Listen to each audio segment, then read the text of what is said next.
So today I'm going to be showing you how to insert a Foley catheter into Mrs. Smith over here. So the first thing that we'll be needing is obviously the Foley catheter. For females, it's ideal to use around 12 to 14 French. So in this case, I'm going to be using the 14, this is the 12 French. In addition, you'll be needing sterile gloves because this is a sterile technique, and a blue pad as well as a catheter insertion kit. So we have here forceps, we have alcohol swabs, lube, an underpad, and a fenestrated pad, drape, and a waste bag. Okay. So to begin with, I'm going to just prepare the patient. So in this case, I would just put the blue pad underneath the patient.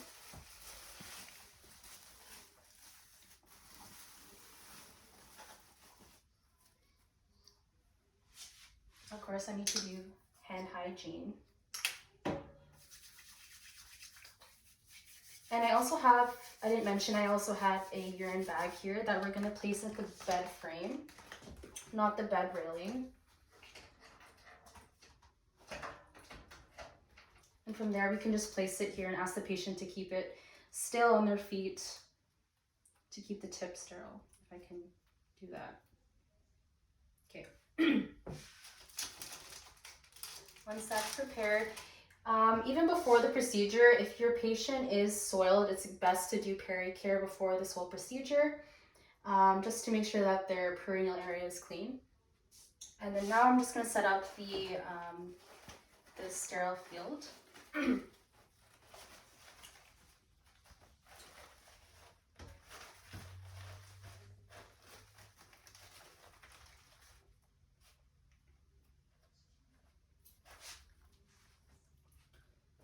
So maintaining that 2-inch border. I'm just going to take everything out of the kit. So I have a garbage bag. We have the under drape and the the under pad and the fenestrated drape.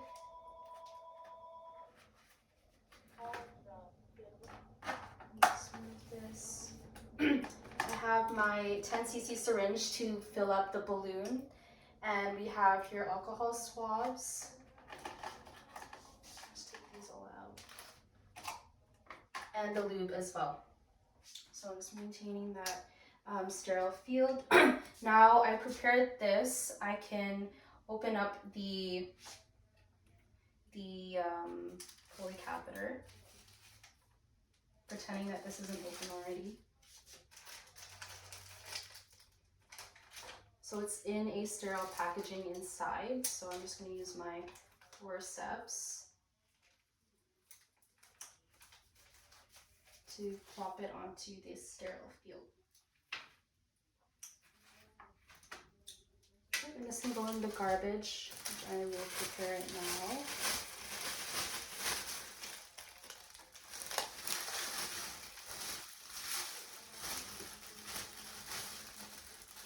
So once that's prepared, I can place my sterile gloves. If I had more space, that'd be better, but I'm just going to use this half of the table to put my sterile gloves on.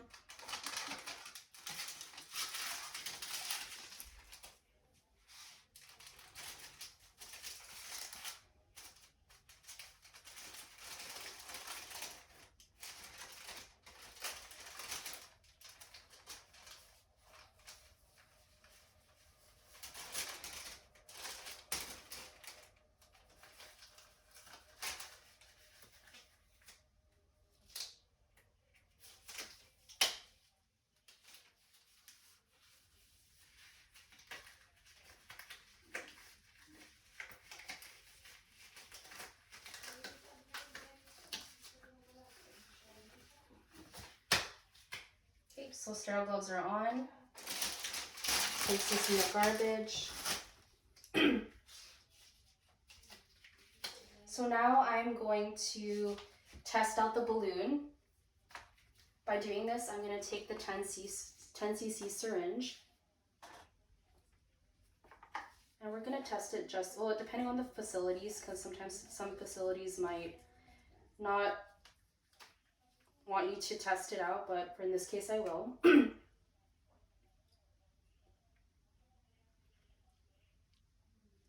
So we're just testing it to see if there's any leakage. Right now the balloon it's good, it's not leaking.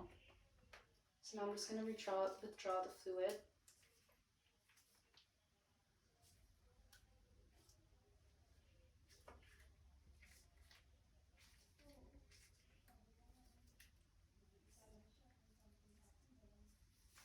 Okay.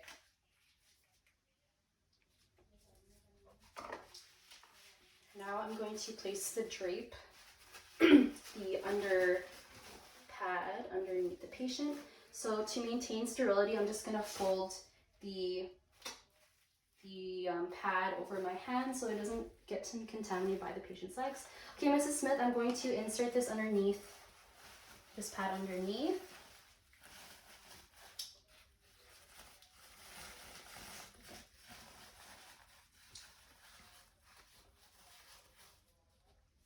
And we're going to take the fenestrated drape and place it over the perineal area. So just exposing the Mrs. Smith's perineal area. So now I'm going to prepare my swabs. So I have all my alcohol swabs here. And I'm going to lubricate the tip of the catheter just to prepare it. I'm just going to pretend it's lubricated. I'm going to bring this all to the patient, closest to the patient. And beforehand, we're going to cleanse the area. So I'm going to take these swabs. I'm going to take my non-dominant hand to spread the labia. So I'm going to spread the labia. And you're going to do clean to dirty technique. So I'm going to take one swab right in the center, garbage. One on the right side, one on the side, garbage,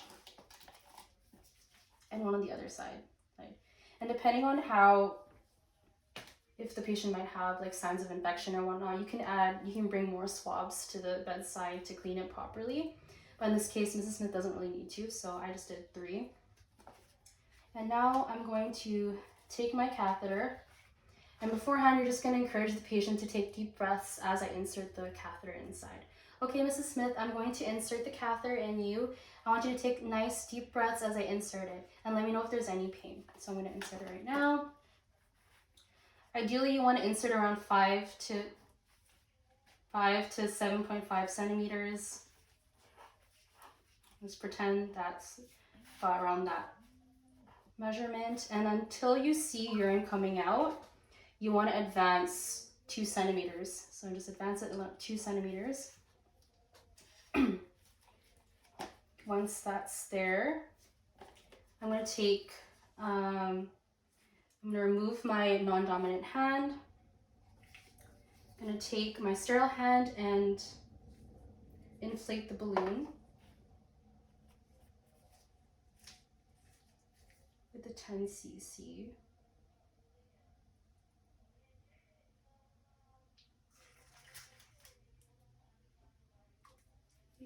Once that's there, you can give it a little tug just to make sure it's in place. So that's good that's intact in the bladder. Just want to remove this. And now I'm going to take the tubing of the urine bag. Oh, sorry. Tubing the urine bag. And then now I'm going to take the non-dominant hand to remove the cap and insert it to the port.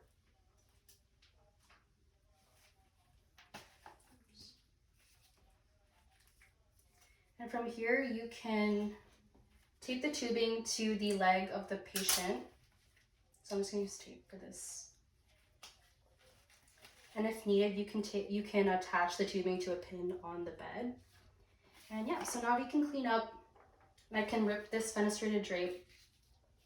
And so right afterwards, you can just provide patient teaching, making sure that they don't lie on the tubing, making sure that the bag is not on the ground because it can contaminate it, and just to, inform the nurse if there's any irritation occurring when they're urinating. And yeah, and so normally Right afterwards, you would document it either in the nursing notes or in the fluid balance sheet or in the tubes and drains sheet, and you can document about the size of the catheter you use, the ease of insertion, how many attempts you had, how much fluid that you inserted into the balloon, and also the characteristics of the urine. And yeah, and that's everything.